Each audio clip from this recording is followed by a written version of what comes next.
Morning. Are y'all awake? Yes. You ready to go? Everybody have a good Christmas? Yes. Yeah. It's over. Yay.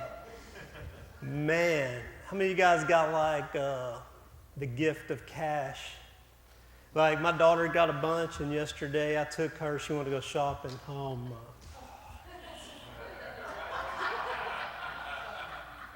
Man, I don't do good in crowds, first of all.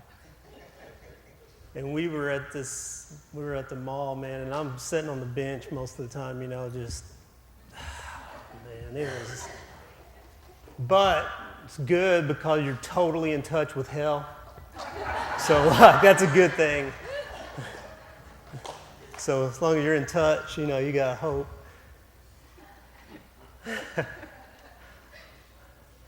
I wanted to finish up the series, and then next week I'm going to start a series called Simple, and it's going to be really cool.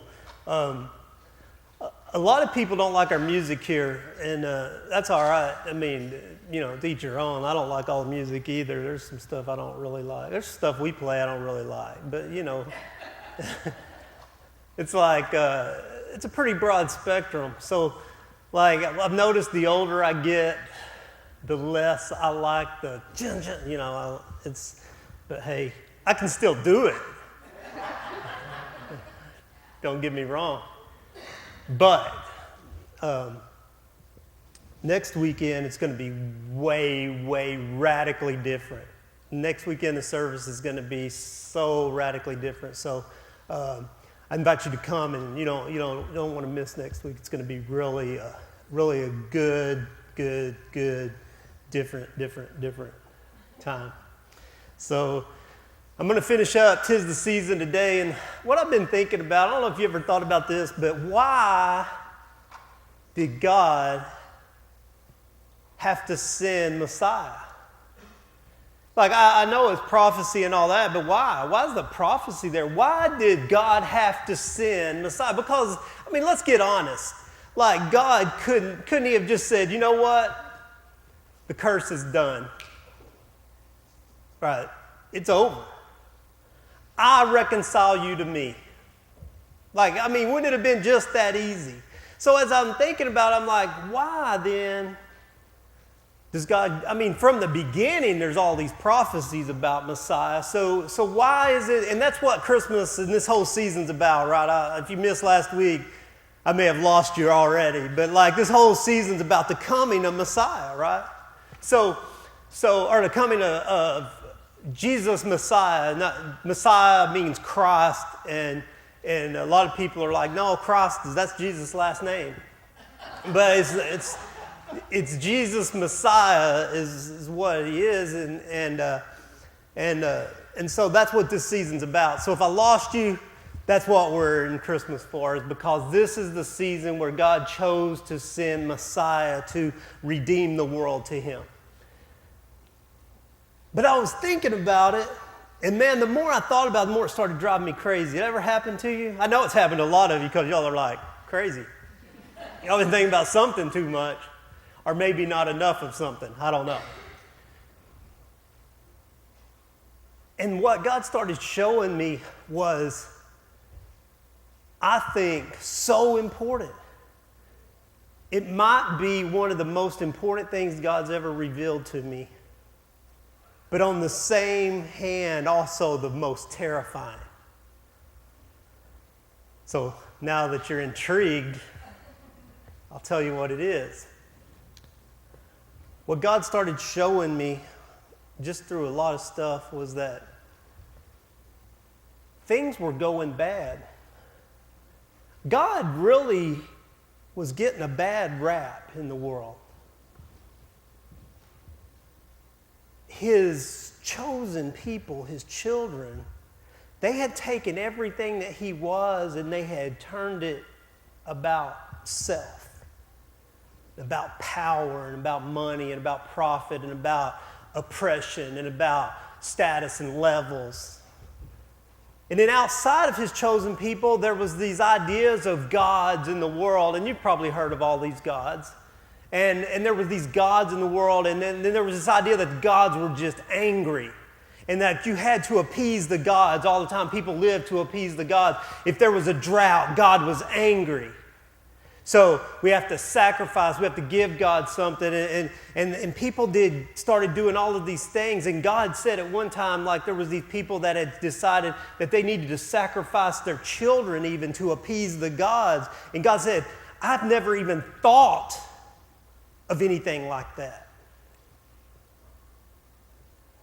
And so it had gotten really twisted. So as I was processing, I was reading in the book of John, and John is one of the Gospels, and John was the youngest of all of the disciples. And when John became a follower of Jesus, John was probably 12, 13 years old. And so as he's following Jesus, he's basically growing up, and Jesus becomes his influence, or his, in a parenting type role, he's shaping who John becomes. And as John starts to write his gospel looks way different than like Matthew and Mark and Luke's gospels. Luke's gospel is a history book, and Matthew's gospel is very slanted toward the Jews. Like you have to really understand the culture and the times to understand what Matthew is portraying. And then Mark was probably one of the earlier gospels written. It was probably Peter's account of what happened in the times of Jesus. So all of these are written later, but they're these accounts. And when John is writing his, is way different than the rest. And I started really thinking, man, like John looks at Jesus with this passion. The book of John is a passion-driven book, and so as John is presenting, then you see the heart. It's not a lot of Jesus' teaching as in like, the kind of rabbi-type teaching, especially you get in the book of Matthew.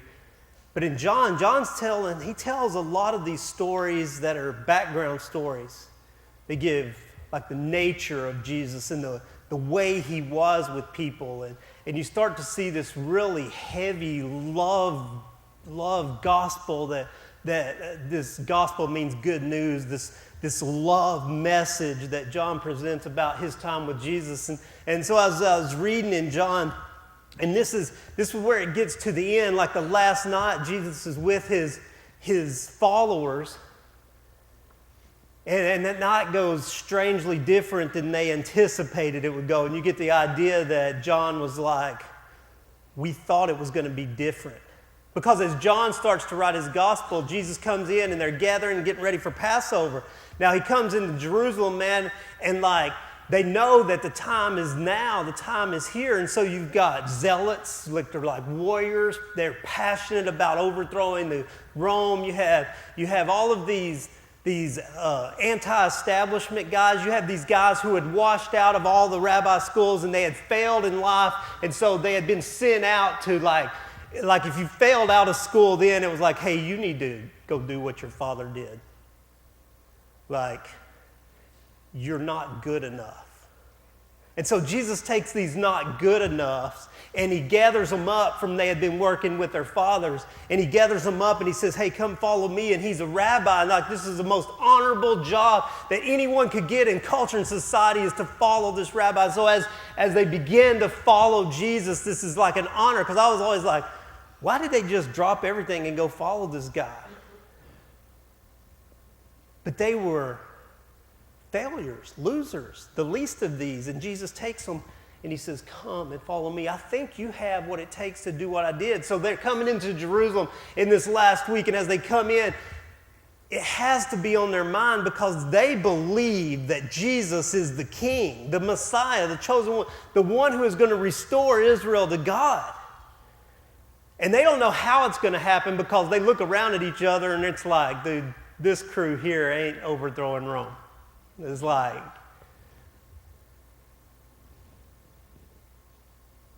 but they believe Jesus is the Messiah, the Redeemer of Israel. And they knew that when the Redeemer comes, he would establish God's kingdom forever, and it would rise above all other kingdoms. All other kingdoms in the world would stand and fall and stand and fall and stand and fall, but this kingdom would be different. When Messiah comes, this kingdom would last forever. it would rule over all other kingdoms of the world from then on. And hasn't it? Kingdoms come and kingdoms go, but there's one kingdom that rules and reigns forever. But when they go into the room, man, the mood changes. Everything swings. And Jesus starts telling them, like, this is it. It's time for the Son of Man, and that was a name given to Messiah, Son of Man. It's time for the Son of Man to be handed over, to be put to death. Well, that's not how it's supposed to go down. That's not what we thought we were here for. Because they're coming into town, man, and they're fighting over who gets to sit at the right hand of the throne. Like, who of us is the greatest, Jesus? Which one of us is going to get to sit at your right hand, be your right-hand man? That's their discussion. And then he's going to lay down his life. But as this room changes, as the air in this room changes, he starts to talk to him. And this is in John chapter 14. In John chapter 14, I'm in an English Standard Version. It's a word-for-word translation versus there's other translations that are like thought for thought. But this is a word for word. And so in John 14, he has this discussion.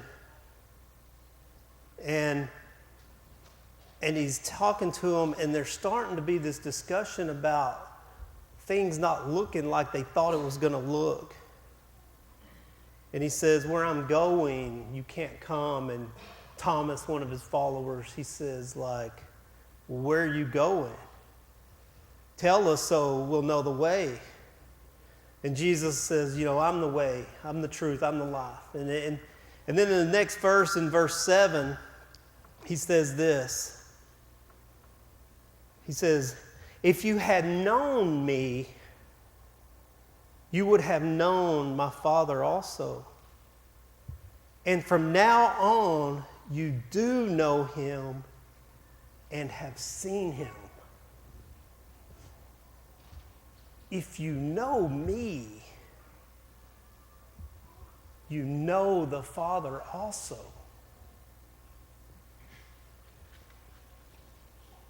A few chapters later, and he goes on this talk, and Jesus comes and he begins to pray. And as he begins to pray, this is part of his prayer. He says this in John 17, verse 3. Well, I'll start in verse 1 because this is how the prayer starts, okay? In John 17:1. He says, Father, the hour has come. Glorify your Son, that the Son may glorify you, since you have given him authority over all flesh to give eternal life to all whom you have given him. Now remember, we talked about eternal life. It's not this idea of life after death, but life above life, life beyond life, life upon life. Like, because we know all the time we'll be like, man, I'm alive, but I'm not living. Like, we understand that idea, and that's the way people without hope live. But this idea of eternal life is life above life, a life that's beyond the limits of what is seen and heard and felt and understood. One of the best translations they would use in the first century would be perpetual, this ongoing, or Jesus said one time, abundant life.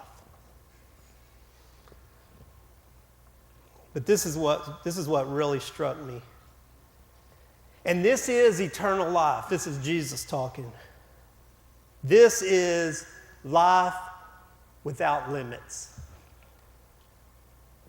That they know you, the only true God, and Jesus Christ whom you have sent. That they know you.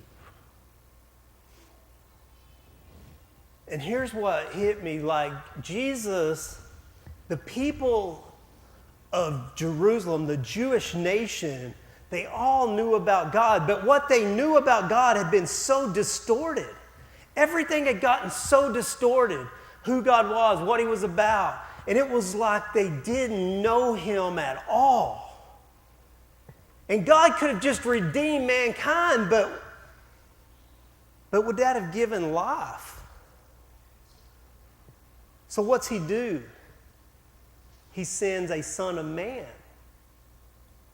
He sends a Messiah, one who is like us, to show us in terms that we can see and understand and bear witness to. Who is God? Jesus came to show us who God was, that we could know correctly who God is.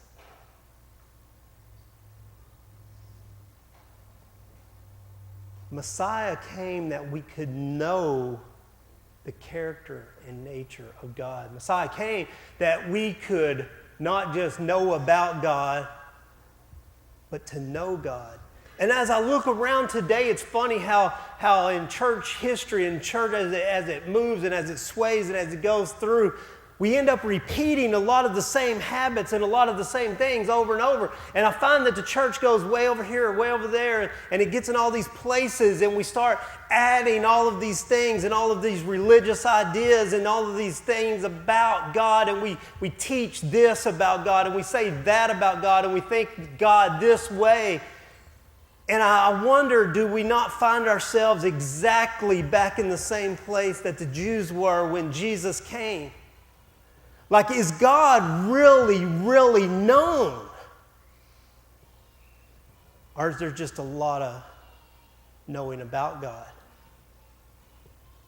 Because if all I know about God I'm receiving from religion and from religious people and religious ideas, and look, guys, this is the way it looks to the world. Man, you may be in here and you may be like, no, not me, man, no. But you got to look at what's going on in the news. Have you read the things that are written on the internet? What do people look at when they think about God? They look at the church and say, God hates fags.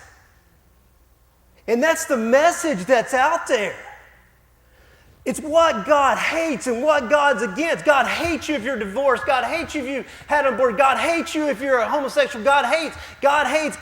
And God sent Jesus and said, I love without limits. I love without limits. There is nothing you can do to ever make me hate you. My love passes what you can comprehend. My love is beyond the limits of your understanding. And so as God is showing me what it looks like, He wants to be known. And here's what God brought to me that leveled me. Is the only way you can have relationship is to let yourself be known. See, we could have no relationship with God if we didn't know Him. Like, I can know about George Washington, but I don't have a relationship because I don't know him. I don't know him. I know about a lot of things. I know about a lot of people, but I don't know them. But if you want to have relationship, you have to be known. And so I started thinking some more, and that terrified me. Because I look around and on social media and Facebook and Twitter and everything's about how many friends you got or how many followers you got or everything, how many relationships you have. And I started thinking, do they know me? Do they know me? And what I really see in our world today is people are terrified to be known. It's terrifying. Why do you think social media is so popular? I can have thousands of friends and nobody has to know me. I can hide behind my profile. I can be whatever I want to be. I can make up a life online and have thousands of people think I'm the greatest or I'm the best or I'm the this or the that. It is, isn't it? You can be so cool online. My profile picture, man, I got locks. No,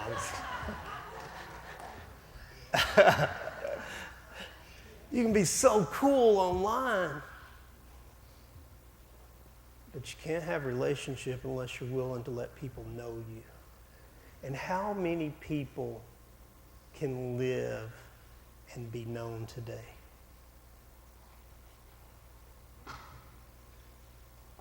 I'll say this, man, I think a lot of marriages fall apart because people get married to people they still don't know.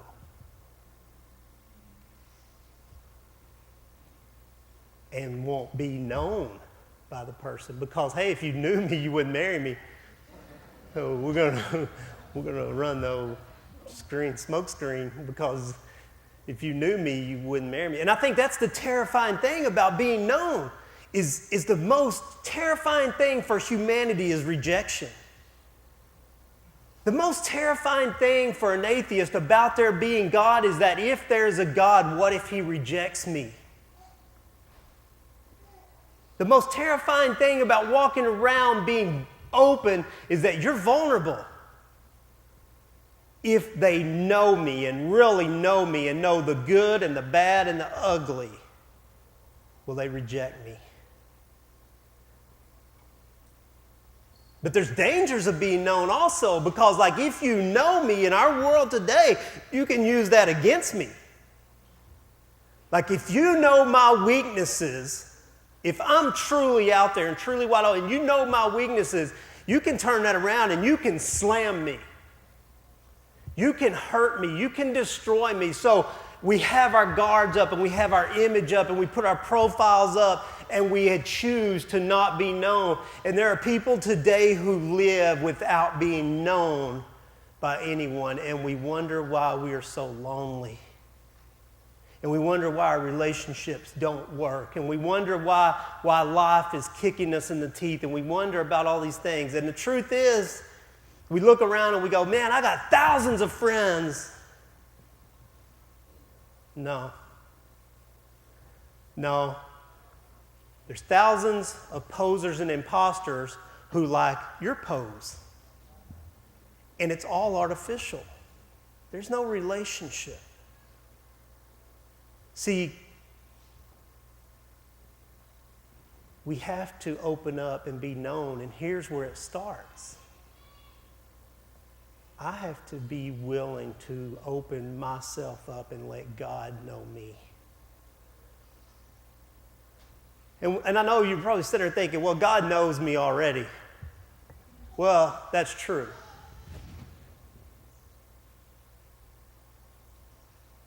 But do you know you that he knows? Are you willing to open up yourself and be? I love the imagery in Genesis where there was people in heaven, in the Garden of Heaven, Garden of Eden. Eden means heaven. In the Garden of Heaven, and they were naked before God. Man, how freeing and liberating is it to just be open before God. And when we do, we can have right relationship with God. And we can know him because, hey, he's open. I want you to know me. That's his desire. I want you to know me. But there's people through history, like I remember David. You remember David? Like in the New Testament, David's referred to as a man who was after God's own heart. Now, David was jacked up, right? David committed adultery, and when he committed adultery with this lady, instead of just fessing up, he has her husband killed, so now he's a murdering adulterer. And the New Testament says he's a man after God's heart, and that gives me hope. But when you read the Psalms, you see this. Search my heart, O God, that you may know me. Search me, inspect me, look at me in the light of your glory, O God. Reveal everything about me. Reveal who I am to me. And that's scary. God's scary, man. That's bold. I mean, isn't that bold? That's like, show me who I am. I think most of us would just rather not know. Like, it's like, I'm good. I feel pretty confident. Like, I'm good. Don't really show me who I am. But then when we know God, then we can open our lives up and we don't have to hide behind masks and we don't have to hide behind profiles, and we can just be known. And when we're able to be known, then our marriages will radically change. I can be vulnerable. And really, man, people who are healthy, really, about 6 relationships is all humans can handle. Like, you can really only be known and know about 6 people at a time. It's weird. It's like, I think of like Legos. Like, there are only about 6 people you can plug in at a time. I mean, it's hard to know and be known intimately by a bunch of people. Now, I have tons of acquaintances. We should be nice to everyone. We should serve all. We should be ministers to everyone. We should love everyone. We should encourage and embrace and build up everyone. But you're only going to be close to a few people. Make it count. Make it count. You want to know why your relationships fail? You aren't known. Nobody knows who you are. And if you don't know who somebody is, you can't trust them. If you don't know who you are, you can't trust yourself. And if you don't know God, you will never trust Him. The fear that kills us, that steals our life, the fear that binds us up, is the fear of being known. And once we're able to open up our lives and say, you know what? I mess up. I'm not perfect. I'm not everything that I promote.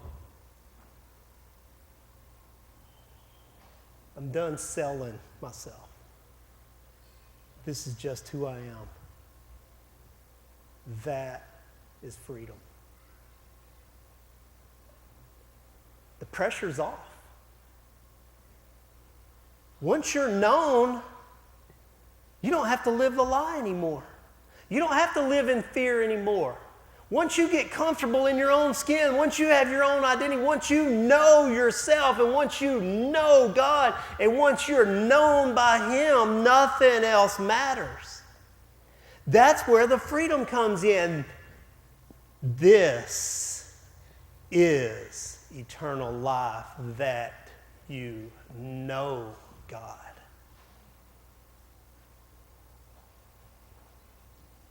This is eternal life, that you know God. Not what religion says, not what church says, not what other people say, but what does God look like as a human beside Jesus? You want to know what God looks like as a human? He loves the least of these. He loves the failure. He's for the broken. He's healing the blind and the sick. He loves without condition. He has mercy for the most messed up. And He wants us to know Him. And that's what the season is about. I want you guys to stand with me. I want to pray for you. My sweet girl from Tennessee. I was being far from home.